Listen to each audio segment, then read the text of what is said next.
नमस्कार। स्वस्थ भारत कार्यक्रम में आप सभी दर्शकों का बहुत बहुत स्वागत है। साथ ही स्वागत है हमारे साथ स्टूडियोज में मौजूद इंटरवेंशनल कार्डियोलॉजिस्ट डॉक्टर आशीष शंकदर का। डॉक्टर साहब बहुत बहुत स्वागत है आपका स्टूडियो में। और डॉक्टर साहब, आज चूंकि आप कार्डियोलॉजिस्ट हैं, आपसे बात हम दिल की ही करेंगे। बिल्कुल। चूँकि भारतीय जीवन शैली में कुछ ऐसे परिवर्तन आए हैं जिसे जिम्मेदार बताया जाता है हृदय की बीमारियों के लिए। बिल्कुल। तो आज हमारा बातचीत का मुद्दा यही है कि आधुनिक जीवन शैली और बढ़ते हृदय रोग। सबसे पहले ये बताइएगा डॉक्टर साहब, वो कौन सी वजह हैं, क्या रिस्क फैक्टर्स हैं जिनकी वजह से हृदय की बीमारियां बहुत तेज़ी से बढ़ रही हैं? लोगों में जागरूकता या फिर हमारे जीवन शैली का जो तरीका है, हमारा जो रहन सहन है, वो जिम्मेदार है इसके लिए? सभी दर्शकों को मेरा बहुत बहुत नमस्कार। और आज का जो हमारा विषय है चर्चा का, वो है कि आधुनिक जीवन शैली और हृदय रोग। तो मैं अपनी बात को इस तरीके से स्टार्ट करना चाहूँगा कि जैसे बचपन में जब हम छोटे थे तो मम्मी बोलती थी कि बेटा कोई सामान ले आओ। बच्चा जाता था, पैदल जाता था या साइकिल से जाता था जी। और जाता था और सामान लेके आ जाता था। मतलब एक्टिविटी आपकी और जब स्कूल में भी जाते थे तो अच्छे खासे जो प्लेग्राउंड में हम लोग स्पोर्ट्स वगैरह हमारे होते थे, हमारी डेली एक्टिविटी अच्छी थी। अगर ये तो बच्चों की बात हो गई। पिताजी होते थे जो ज़्यादातर लोग चूँकि खेती को ही बिलोंग करते थे, मेरे पिताजी भी फार्मर है, तो पिताजी भी अगर जाते थे तो वो भी, उनका भी वो साइकिल से जाते थे या पैदल जाते थे। वहाँ पे फिर काम होता था, इतनी सारी मोटर गाड़ियों की व्यवस्था नहीं थी, तो फिज़िकल एक्टिविटी अच्छी खासी थी। और पहले के ज़माने में और अभी के ज़माने में आप लोगों की जो बॉडी स्ट्रक्चर है उसी में आप एक डिफरेंस देख सकते हैं। पहले के मुकाबले अभी ओबेसिटी बहुत बढ़ चुकी है जी। और अगर हम वेस्टर्न पॉपुलेशन से अगर हम कंपेयर करें तो हमारे अंदर जो इंडियन सिनेरियो है, इंडियन पॉपुलेशन में फैट ज़्यादा देखा गया है। जो बीएमआई है उनके लिए कट ऑफ जो होता है वो 25 है, हमारे लिए बीएमआई का कट ऑफ 23 है, क्योंकि हमारे अंदर देखा गया कि हमारे अंदर फैट की मात्रा काफ़ी ज़्यादा है। तो और दूसरा, हमारे यहाँ जो हमारा जो खाना था उसे भी कई चीज़ों ने रिप्लेस कर दिया। हम वेस्टर्नाइज तो हो रहे हैं, लेकिन उसके फ़ायदे के साथ हर चीज़ के नुकसान होते हैं जी। तो वो हमने जो अपनी जीवन शैली छोड़ी, एक तो हमने जो हमारी जो एक्टिविटी थी, डेली एक्टिविटी थी, वो कम हो गई। दूसरा, हमारे फूड में भी जो हमारा पहले फूड होता था उसमें भी जो वेस्टर्नाइज फूड, जो वेस्टर्न फूड है वो जो एंटर किया है, जैसे उसमें फास्ट फूड है। हमको नो डाउट अगर हमको मैदे की चीज़ें होंगी वो ज़्यादा पसंद आती हैं। हमारी जीवन की उत्पत्ति ही इस तरीके से हुई है जी। कि जो ज़्यादा माइलेज देने वाला खाना है, जैसे कि जितने भी कार्बोहाइड्रेट हो गए, जिसमें स्पेशली जो मैदा हो गया, जिसमें कि फाइबर कंटेंट बहुत कम है, हमें टेस्टी लगता है। फैट कहने में उसमें टेस्ट नहीं होता, लेकिन वो जो जितना भी खाना है उसका जो सरफेस टेंशन है हमारे सलाइवा का, सरफेस टेंशन को कम करके जो स्वाद कलिकाएं हैं, जो टेस्ट बड्स हैं, उन तक पहुंचाने में बहुत मददगार होता है। खाना टेस्टी लगने लगता है अपने आप, खासकर जो फैट में जो तला हुआ होगा वो टेस्टी लगने लगता है। तो वेस्टर्न फूड की भी एंट्री हुई, हमारी जो डेली एक्टिविटीज़ थी वो कम हो गई, हमारी बीमारियां सेम वैसी ही मिलने लगीं जैसे कि अंग्रेज़ों में जो या वेस्टर्न वर्ल्ड में होती थी। हमको कॉन्स्टिपेशन रहने लगा, हमारा मोटापा बढ़ने लगा, हमारे अंदर डायबिटीज़ आ गई, हाइपरटेंशन आ गया। हमारे मोटापे के साथ सारे जितने भी बीमारियां थी उनके लिए द्वार खुल गए। हमारा खाने के साथ साथ हमारी बीमारियां भी वैसी ही हो गई। डॉक्टर साहब, जहाँ एक और लाइफ स्टाइल, हमारा जीवन शैली का तरीका बदला, वहीं खाने पीने की बात भी आप कर रहे हैं। ये कहा जाता है कि फैट की बात आपने भी की, तो फैट में जो तेल या घी जो भी खाया जाता है वो ज़्यादा नुकसानदायक होता है हार्ट के लिए। क्या बताना चाहेंगे हमारे दर्शकों के लिए कि वाकई में तेल चिकनाई नुकसानदायक है खाने के लिए? और अगर खाना ही है तो किस तरह उसका प्रयोग करें, किस तरह के फैट कैसे खाए जाएं? ये बड़ा ही अच्छा सवाल किया। आजकल बड़ा कंट्रोवर्सी का विषय बन गया है ये। कई सारे पेशेंट मेरे पास आते हैं, कहते हैं डॉक्टर साहब हम तो वो वाला अब तो खाना हमने स्टार्ट कर दिया जिसमें ज़ीरो फैट है। और जब उनको देखा तो मैंने कहा आप ज़ीरो फैट ले रहे हैं? बोलते हैं हाँ बिल्कुल, हमने यूट्यूब पे सीख लिया है ज़ीरो फैट से खाना बनाना। मान लिया आपने ज़ीरो फैट से खाना बनाया, फैट तो ज़ीरो गया, लेकिन जो उसके अगर आप ज़ीरो फैट लेने के बाद भी आपका बीएमआई कंट्रोल नहीं हो रहा, तो इसमें प्रॉब्लम है। आप कार्बोहाइड्रेट ज़्यादा ले रहे होंगे। तो हमारी बॉडी में अगर कार्बन, हाइड्रोजन, ऑक्सीजन, यही सब जितने भी तत्व हैं, तत्व तो सेम है ना। अगर आपने कार्बोहाइड्रेट ज़्यादा लिया, वो भी फैट में ही कन्वर्ट होना है, वो कहीं और नहीं जाना, वो फैट में ही कन्वर्ट होगा। तो प्राइमरी जो हमारे जो बॉडी का भोजन है वो कार्बोहाइड्रेट है। पहले कार्बोहाइड्रेट खत्म होगा। अगर कार्बोहाइड्रेट हमारी बॉडी में एक्सेस रखा हुआ है, वो फैट में कन्वर्ट हो जाएगा। मतलब कि घूम फिर के साइकिल वही आई। अगर आप ज़ीरो फैट लेने के बाद भी अपना बीएमआई कंट्रोल नहीं कर पा रहे हैं, मतलब इसका मतलब यही हो गया कि जो कहते हैं कि पढ़ने पर भी फेल हो गए, तो वो वाली बात हो गई। दूसरा, फ़ैट हमारी बॉडी के लिए इम्पॉर्टेंट भी है। ऐसा भी नहीं है कि फ़ैट, अगर फ़ैट इम्पॉर्टेंट नहीं होता तो ऊपर वाले ने बनाया ही क्यों होता। ज़रूरी चीज़ है। ब्रेन में फ़ैट की ज़रूरत होती है, हमारे जितने हार्मोन्स हैं उसमें फ़ैट की ज़रूरत होती है। इवन जो ब्लड वेसल की जो वॉल होती है उसको भी सही तरीके से फंक्शन करने के लिए फ़ैट की ज़रूरत होती है। तो फ़ैट की आवश्यकता है जी। एक्सेस खराब है। तो पुराने ज़माने में एक कहावत भी थी कि अत की भली न बोलना, अत की भली न चूप, जी जी। और अत की भली न बरसना, अत की भली न धूप। तो ये कहावत भी थी। अति हर चीज़ की खराब है, अति नहीं होनी चाहिए, हर चीज़ बैलेंस चलनी चाहिए। कुल रिजल्ट जमा ये आना चाहिए कि आपका जो बीएमआई है वो कंट्रोल होना चाहिए। अगर कुछ लोग का आप देखेंगे कि हाँ बीएमआई नॉर्मल रहने पे भी हाइपरटेंशन और डायबिटीज़ वगैरह टाइप की बीमारियां हो गई हैं, उनको थायराइड की बीमारी है, वो सब ये जो चीज़ें हो गई, तो उनको कंट्रोल करने के लिए जो मेडिकेशंस हैं उनको लेना है। इस बात का वेट नहीं करना कि उसके दुष्परिणाम सामने आए। ऐसे हाइपरटेंशन पड़ा रहता है, ऐसे ब्लड प्रेशर पड़ा रहता है, कुछ नहीं, कभी कभी हेडेक हुआ, कभी कभी दवाई ले ली। डायबिटीज़ देखा, कभी कभी चेक किया तो बढ़ा हुआ थोड़ा मिला, थोड़े दिन दवाई ले ली, ठीक हो गया। अब लगा कि अब कुछ नहीं करना। ये बीमारियां जो हैं वो दीमक हैं, धीरे धीरे चट करती हैं बॉडी को। डायबिटीज़ वर्ड का जो ओरिजिन हुआ है वही डायबिटिक का जो मतलब होता है सिफॉन होता है। सिफॉन जो चूसने वाली जो चुस्की होती है, वो पुराने ज़माने में क्या होते हैं, डायबिटिक्स जो होते थे वो एकदम सूख के दुबले हो जाते थे जी। इसलिए टर्म आया डायबिटीज़। बिल्कुल उन बीमारी ने उनको चूस लिया।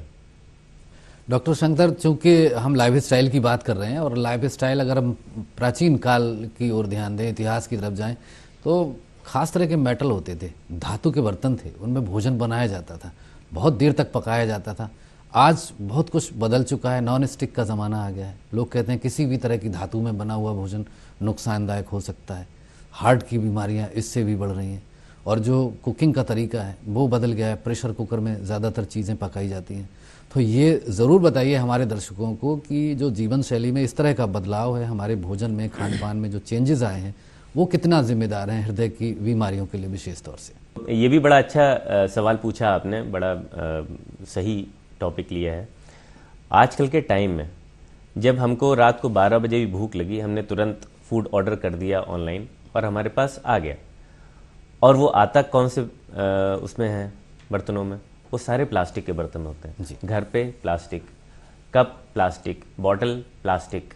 हम लोग इतनी ज़्यादा प्लास्टिक, आप रेस्टोरेंट में गए, उसने पानी की बोतल रख दी आके, प्लास्टिक जी। तो जो माइक्रो प्लास्टिक जा रही है वो दिखती नहीं है आंखों से। ऐसा नहीं कि जो प्लास्टिक जो दिख रही है वही प्लास्टिक माइक्रो पार्टिकल्स में आ गई है, जो कि अभी एक जापानी साइंटिस्ट ने देखा भी, जो हृदय उस व्यक्ति को हार्ट अटैक हुआ था और उस थक्के में उसने प्लास्टिक पाया। मतलब प्लास्टिक इतने माइक्रो पार्टिकल्स में हमारी बॉडी में आ चुकी है, जो कि बहुत ही खतरे की निशानी है। प्लास्टिक का उपयोग हमको कम से कम करना चाहिए। और जो पहले के टाइम पे जो मेटल में पकाते थे, दैट वाज फार बेटर। वो कहीं पहले, मतलब वो तरीका कहीं ज़्यादा अच्छा था देन अभी के जो प्लास्टिक वाला जो युग है। डॉक्टर साहब, ओबेसिटी या मोटापा आपने भी स्वीकार किया कि एक बहुत बड़ी समस्या होती है, विशेष तौर से हृदय की जो बीमारियां हैं वो मोटापे से ज़्यादा ही होती हैं। क्या कहना चाहेंगे और क्या आपके सुझाव हैं? चूँकि ये कहा जाता है कि साहब इलाज से बचाव बेहतर है, तो कैसे लोग अपने मोटापे को नियंत्रित कर सकते हैं और स्वस्थ रह सकते हैं, हृदय की बीमारियों से विशेष तौर से खुद को बचा सकते हैं? बहुत अच्छी बात कि ये सेइंग भी है कि prevention is better than cure. मतलब कि इलाज से बचाव बेहतर है। तो इसके लिए हम क्या कर सकते हैं? जैसे आपने बोला कि हम पतले रहने के लिए क्या कर सकते हैं। एक बेसिक जानकारी मोटी मोटी हमारे पास होनी चाहिए कि 1 ग्राम फैट में 9 किलो कैलोरी, 1 ग्राम प्रोटीन में 4 किलो कैलोरी और 1 ग्राम कार्बोहाइड्रेट में 4 किलो कैलोरी। ये मोटा मोटा कैलकुलेशन आप डाइट से कर सकते हैं और जितने भी खाने के आइटम आ रहे हैं उस पर लिखा भी रहता है कितना किलो कैलोरी। एवरेज रिक्वायरमेंट हमारे बॉडी की होती है 1800 से 2000 किलो कैलोरी। अच्छा, इसको अब जब हम चलते हैं 1 घंटे अगर हम दौड़ें तो 800 किलो कैलोरी ही हम खर्च कर सकते हैं और चलने में 250 से 300, अगर हम फास्ट वॉकिंग कर रहे हैं तो 250 से 300 किलो कैलोरी हम यूज़ कर पा रहे हैं। इसका मतलब जो हमारे वजन को कम करने में ज़्यादा जगह जो है, ज़्यादा इंपॉर्टेंट, ज़्यादा महत्वपूर्ण ये है कि हम अपनी डाइट को अपनी कंट्रोल करें। जी, एक्सरसाइज 20%, एक मोटा मोटा मैं बोलता हूँ कि एक्सरसाइज 20% और डाइट 80% आपके वजन को कंट्रोल करने में मदद कर सकती है। खाने में फाइबर की मात्रा ज़्यादा होनी चाहिए, जिससे आपको एक तो उससे कब्ज की शिकायत कम होगी। दूसरा, जो हम कैलोरी हम लोग इनटेक कर रहे हैं वो थोड़ी डाइल्यूट हो जाएगी, वो उतनी ज़्यादा जितना हम ले रहे हैं उतनी ज़्यादा मात्रा में कम पहुँचेगी, पेट जल्दी भरेगा। क्योंकि जो पेट से और ब्रेन तक सिग्नल जाने में कम से कम 20 मिनट लगते हैं। तो पुराने ज़माने में लोग बोलते थे कि धीरे धीरे चबा के खाएं। जी, तो धीरे धीरे जब आप 32 बार चबाएंगे तो खाना बड़ा बेकार से लगने लगता है, टेस्ट चला जाता है। तो उससे लेकिन फ़ायदा ये होता है कि धीरे धीरे जब खाना अंदर जाता है, और ख़ासकर जब हम सलाद के साथ, मैं कहता हूँ कि पहले सलाद खाएं, 1 प्लेट सलाद खाएं और खाने के साथ भी सलाद खाएं, तो उसका फ़ायदा ये होता है कि फाइबर कंटेंट हमारा ज़्यादा गया, जो एब्जॉर्प्शन हुआ वो पूरा नहीं हो पाया, जितनी कैलोरी हमने ली वो पूरी नहीं जा पाई, और उसके साथ साथ जो हमारा पेट था, जो सिग्नल था, वो हमने धीरे धीरे खाया और सिग्नल ब्रेन तक पहुंच गया। तो इससे हमारा पेट जल्दी भर गया, हमने कम कैलोरी इनटेक की। और एक और महत्वपूर्ण बात कि एक जापानीज़ आइलैंड है, ओकिगावा आइलैंड, तो वहाँ पे जब स्टडी हुई तो वहाँ पे एवरेज जो आयु थी वो देखा गया कि सबसे ज़्यादा वहाँ पे एवरेज एज ही 100 के अराउंड है। तो वहाँ के लोग, आप जानकर आश्चर्य करेंगे कि 1000 किलो कैलोरी पर डे बस कंज्यूम करते हैं। तो कम खाना इज़ फार बेटर देन ज़्यादा खाना। हाँ, उसमें जो अगर इम्पोर्टेंट मिनरल और वाइटामिन जो हैं वो सारी उसमें रहें, एक संतुलित आहार हो, कम कैलोरी लें, स्वस्थ रहें। यानी भोजन और गतिविधियों में तारतम्य बहुत ज़रूरी है, और अगर ये तारतम्य बनता है तो निश्चित ही हम स्वस्थ रहेंगे। डॉक्टर साहब, चूंकि ये तो बात रही जीवन शैली से संबंधित, कैसे हम बचा सकते हैं, आपने ये भी बताया। अब हम ये ज़रूर जानना चाहेंगे, चूंकि तरह तरह के मिथक हैं, अगर थोड़ा भी सीने में दर्द हो या कहीं घबराहट हो तो लोग ये समझने लगते हैं कि उन्हें हार्ट अटैक हो गया या हृदय की कोई गंभीर बीमारी हो गई। आप हृदय रोग विशेषज्ञ हैं, मरीजों का इलाज भी करते हैं, तरह तरह के मरीज भी आते होंगे आपके पास। एक डॉक्टर होने के नाते आपका क्या सुझाव है हमारे दर्शकों के लिए कि हार्ट अटैक या फिर हृदय की किसी भी बीमारी के प्रारंभिक लक्षण क्या हो सकते हैं? अगर चेस्ट पेन की बात करें तो चेस्ट पेन हमारी चूँकि चेस्ट है, चेस्ट में जितनी भी चीज़ें आती हैं, जैसे स्किन से हम स्टार्ट करें, स्किन के नीचे सबक्यूटेनियस टिश्यू हो गया, मांसपेशी हो गई, हड्डी हो गई, हार्ट हो गया, लंग हो गया, पैंक्रियाज हो गया, लिवर का लेफ्ट लोब हो गया, स्प्लीन हो गया, तो तमाम चीज़ें हैं जो कि चेस्ट पेन कर सकती हैं। लेकिन हार्ट के स्किन के पास डायरेक्ट कनेक्शन है कि वो बता सकती है कि यह अभी दर्द हुआ। हार्ट के पास कोई डायरेक्ट कनेक्शन नहीं होता। हार्ट अपने आसपास के, जब हार्ट में इन्फ्लेमेशन, हार्ट अटैक हुआ और उसके कारण जो इन्फ्लेमेशन हुआ, जो उसके चारों सूजन वाला जो माहौल बना, उसने आसपास के जो नर्व्स थी, जो तार थे, उनको बताया, उन्होंने ब्रेन को सिग्नल दिया कि हाँ कुछ गड़बड़ हो रही है।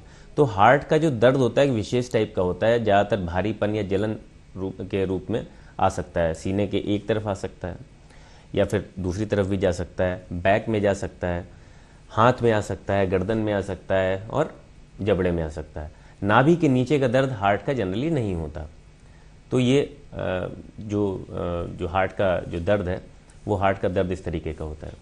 और अगर हृदय रोगों की बात जानना चाहें, चूँकि कोई भी बीमारी हो उसकी शुरुआत तो होती ही है, तो हृदय रोग किस तरह से शुरू होते हैं, क्या क्या लक्षण होते हैं इनके, क्या महसूस होता है जो हृदय रोग से पीड़ित होने जा रहा है व्यक्ति उसको? यहाँ पे मैं मोटा मोटा ये आपके सवाल से ये समझ रहा हूँ कि जो हार्ट की नलियों में ब्लॉकेज है, हम कोरोनरी आर्टरी डिजीज की बात कर रहे हैं यहाँ पे। जी। तो जनरली 70% तक ये देखा जाता है कि 70% तक जनरली लक्षण नहीं आते।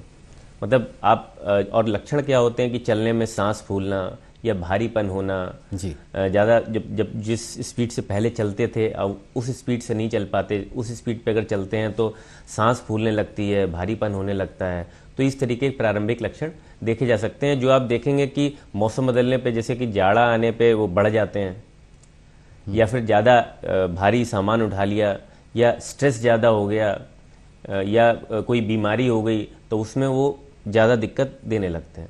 लेकिन जनरली आपको इतने ये प्रोग्रेसिव होते हैं, मतलब कि समय के साथ आप डॉक्टर के पास जाते हैं, बताते हैं लक्षण लग रहे हैं, डॉक्टर ने समझ भी लिया कि ये हार्ट की बीमारी हो सकती है, उसने आपको दवाइयाँ दी, और कुछ एक दवाइयाँ जो कि ट्रीटमेंट के साथ साथ वो एक तरीके से डायग्नोस्टिक भी होते हैं। जो नाइट्रेट्स हम लोग देते हैं, जैसे फॉर एग्जांपल अगर सॉर्बिट्रेट से आपको आपके लक्षणों में आराम मिल रहा है, इसका मतलब आपके हार्ट की समस्या होने की संभावना है।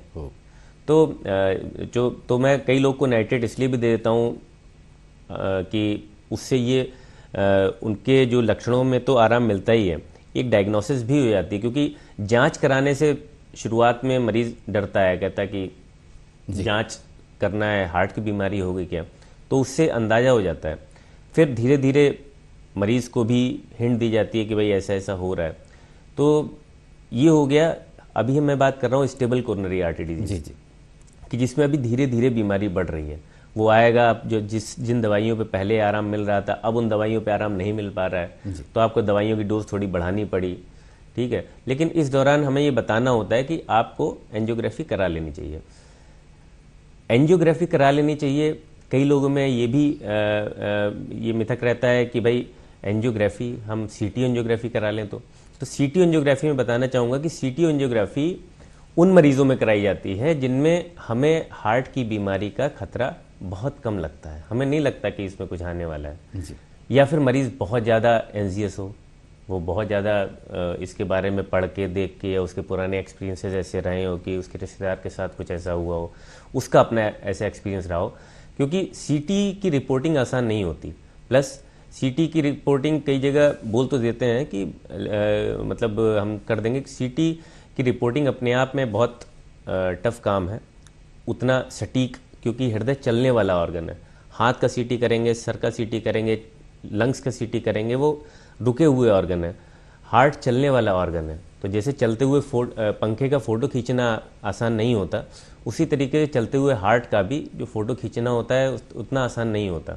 और जो हार्ट की जो नलियाँ होती हैं वो भी 3D स्ट्रक्चर में घूमी हुई होती हैं, उनकी स्टडी करना, और मशीन भी अत्याधुनिक तरीके की चाहिए होती है, बहुत कम जगहों पे उपलब्ध होती है। तो रेडियोलॉजिस्ट के लिए भी एक बड़ा टफ काम होता है कि बेसिक मशीन पे हार्ट की सही तरीके से एंजियोग्राफी की जांच की रिपोर्ट देना। तो अगर हमको लगता है कि मरीज़ को की नलियों में रुकावट की संभावना काफ़ी ज़्यादा है, उसकी दवाइयों की रिक्वायरमेंट बढ़ रही है, तो हम उसको यही सलाह देंगे जो कन्वेंशनल एंजियोग्राफी है जी, वो करें। डॉक्टर साहब, आपने सीटी एंजियोग्राफी और एंजियोग्राफी जो एक प्रचलित नाम है, अब तो लोग समझने लगे एंजियोग्राफी क्या होती है, दोनों के विषय में हम चाहेंगे। काफ़ी कुछ तो आपने बता दिया है, लेकिन ये ज़रूर बताइए कि एंजियोग्राफी जो होती है उसमें कहा जाता है तार डाला जाता है, वो जांग से भी डालते हैं, कहीं क्या दूसरी जगह से भी डालते हैं, और ये जो सीटी एंजियोग्राफी आप बता रहे हैं ये किस तरह होती है? थोड़ा दोनों में अंतर जो है वो ज़रूर समझाइए हमारे दर्शकों को। सीटी एंजियोग्राफी में हम क्या करते हैं, पहली बात तो इंडिकेशन। सीटी एंजियोग्राफी अगर हमको कम संभावना लग रही होती है कि इसमें कुछ निकलने वाला नहीं है, या मरीज़ बहुत ज़्यादा डर रहा होता है, दूसरा कारण, या मरीज़ के एक्सपीरियंसेस बुरे होते हैं कि भाई किसी रिश्तेदार के साथ कुछ ऐसी अनहोनी घटना हो गई थी, जो कि बहुत ही रेयर होती है, लेकिन किसी के साथ अगर हुआ है तो डरा हुआ होता है कि भाई इस तरीके, या मशीन के नीचे नहीं लेटना है, तब हम सीटी एंजियोग्राफी की हम सलाह देते हैं, सीटी एंजियोग्राफी करा लो। सीटी एंजियोग्राफी का ये है कि अगर उसमें दो चीज़ें हो सकती हैं, या तो बीमारी आ सकती है या नहीं आ सकती है। पहले में अगर नहीं आई, आपको मतलब बीमारी उसमें दिखाया कि नहीं आई, लेकिन मरीज़ को लक्षण पूरे हैं, तब भी हमको कन्वेंशनल एंजियोग्राफी करनी पड़ेगी, क्योंकि लक्षण आ रहे हैं। लक्षण आने की ये भी वजह हो सकती है कि नलियाँ ठीक है लेकिन उसके माइक्रोवेस्कुलर लेवल पे दिक्कत है, वो हमको कन्वेंशनल एंजियोग्राफी स्लो फ्लो जिसके कारण होता है वो उसका जो कारण होगा वो भी कन्वेंशनल में ही समझ में आएगा। दूसरा है कि बीमारी आ गई, उसको भी कंफर्म करने के लिए कन्वेंशनल एंजियोग्राफी पे ही जाना पड़ेगा। तो सीटी एंजियोग्राफी का जो रोल है वो लिमिटेड है जी। ये नहीं कि कोई भी जाके लेट गया और बोला कि सीटी एंजियोग्राफी में ये करते हैं कि हम जो डाई देते हैं वो नसों के थ्रू डाई दे देते हैं और कुछ देर के बाद हम उसका, चूंकि रेडियो ओपेक डाई होती है, जब वो हार्ट की नलियों में जाती है तो वो हमको दिखने लगती है कि नलियाँ ऐसी ऐसी हैं। और चूंकि हार्ट चलने वाला ऑर्गन है उसका बस रिपोर्टिंग करना थोड़ा टफ होता है और सटीक रिपोर्टिंग करना थोड़ा ज़्यादा टफ होता है। अत्याधुनिक मशीन की आवश्यकता होती है जो सब जगह उपलब्ध नहीं होती है। ये इसके लिमिटेशंस हो गए। कन्वेंशनल एंजियोग्राफी में हम हाथ से कर सकते हैं, हम पैर से कर सकते हैं, कहीं से भी कर सकते हैं। तो उसमें कैथेटर होता है और कैथेटर इतने अब उन्नत किस्म के हो गए हैं कि उनसे कुछ ऐसा नुकसान होता नहीं है कि बहुत सारे लोग दुष्प्रचार करते हैं कि भाई अगर आपको लग रहा है कि बीमारी है तो जांच करवाने में कोई बुराई नहीं है और ख़तरा बहुत मिनिमल है। तो कन्वेंशनल एंजियोग्राफी मैं कहूँगा जिसमें आप संभावना है उसमें कन्वेंशनल एंजियोग्राफी ही इंडिकेटेड है according to American and European guidelines. जी, जो जांच का तरीका डॉक्टर साहब आपने बताया है तो उसमें क्या भेद हो सकते हैं, क्योंकि बहुत कुछ था जानने के लिए आज इस कार्यक्रम के माध्यम से और बहुत सीमित ही बात हमारी हो पाई है, समय सीमित है हमारे सामने। क्या खास बात बताना चाहेंगे ताकि लोग स्वस्थ रहें और अगर हृदय की कोई समस्या हो रही है तो उसको प्रारंभिक अवस्था में ही जानकर तुरंत समाधान और उचित समाधान के लिए वो क्या करें, क्या सुझाव है? डबल डी पेशेंट को याद, किसी भी पर्सन को याद रखने की ज़रूरत है। डाइट और डेली रूटीन। डाइट मतलब प्रॉपर मील जो मैंने बताई कि अगर जो कम से कम खाने की कोशिश करें, वजन ना बढ़ने दें।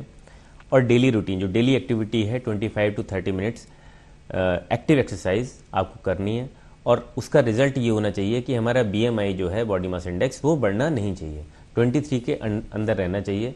आप बहुत सारी बीमारियों से दूर रहेंगे। उसके साथ जो डायबिटीज़ या हाइपरटेंशन टाइप की जो बीमारियां अगर आपको हो रखी हैं तो उनका कंट्रोल और समय समय पर डॉक्टर के पास विजिट ज़रूर करें। अपनी नज़र में एक विश्वसनीय कार्डियोलॉजिस्ट वो अपनी नज़र में रखें ताकि, और जिसका आपके साथ पर्सनल टच हो, जो आपको अगर रात को 12 बजे कोई दिक्कत हो तो आपको अटेंड कर पाए। ऐसा अपनी नज़र में कार्डियोलॉजिस्ट ज़रूर रखें ताकि, क्योंकि हृदय की समस्या एक इमरजेंसी होती है, उसमें तुरंत अटेंशन की ज़रूरत होती है। तो मेरा यही संदेश है कि इन चीज़ों का ध्यान रखें, डाइट और डेली रूटीन और एक विश्वसनीय डॉक्टर। सर, चलते चलते आपसे ये ज़रूर जानना चाहेंगे कि ब्लड प्रेशर का अनियमित रहना, बढ़ा रहना या फिर बहुत कम रहना, क्या ये हृदय की बीमारी का संकेत होते हैं? हो सकते हैं। जब हृदय की नलियां अगर उसमें अच्छी खासी रुकावट है, हार्ट को खुद भी जिंदा रहने के लिए, खुद प्रॉपरली वर्क करने के लिए प्रॉपर ब्लड सप्लाई की ज़रूरत होती है।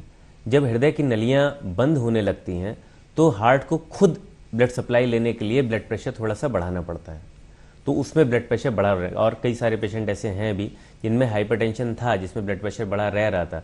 हार्ट की नलियों में हमने देखा कि 90% मान लिया ब्लॉकेज है और उनके हमने स्टेंट डाल के और नली को ठीक कर दिया। अब उनका जो चलने में सांस फूलना था, दर्द रहना था, वो तो ठीक हो गया। उसके साथ साथ जो उनका ब्लड प्रेशर बढ़ा हुआ था वो भी कंट्रोल में आ गया।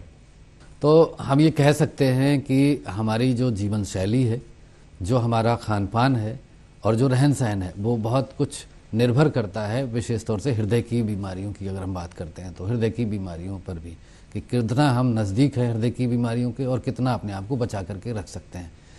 जैसा दर्शकों को डॉक्टर साहब ने सुझाव दिया है, अगर आपकी बातों पर अमल करें, और जो बहुत ही महत्वपूर्ण बात आपने बताई, एक ऐसा हृदय रोग विशेषज्ञ जो 24 घंटे आपके टच में रहे, किसी भी समय आपकी किसी भी समस्या से निपटने के लिए, आपको उबारने के लिए आपके संपर्क में है, आपकी मदद के लिए तैयार रहता है, वो ज़रूर निगाह में रखें। नियंत्रित जीवन शैली हो, दिनचर्या हो, तो हम निश्चित ही स्वस्थ रहेंगे। डॉक्टर आशीष शंकर जी, आप स्टूडियो में आए और आपने बहुत ही महत्वपूर्ण सुझाव हमारे दर्शकों को दिए स्वस्थ रहने के लिए, विशेष तौर से आधुनिक दौर में जो हमारे जीवन के साथ हृदय की बीमारियां बढ़ रही हैं, हार्ट की डिजीज़ बढ़ रही हैं, उन्हें कैसे नियंत्रित कर सकते हैं। आपके स्टूडियो में आने के लिए, जानकारी देने के लिए बहुत बहुत धन्यवाद। बहुत बहुत धन्यवाद।